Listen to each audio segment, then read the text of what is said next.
Welcome back to another technical deep dive here in the debug zone. Today we're tackling a big question and breaking it down with insights from other users. Hopefully this clears up some misconceptions and helps you get the answer you need. So buckle up, stay a little curious, and let's jump right in.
And that's a wrap.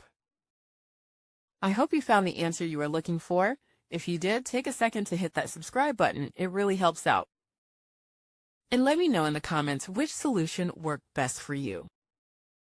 See you next time in the debug zone.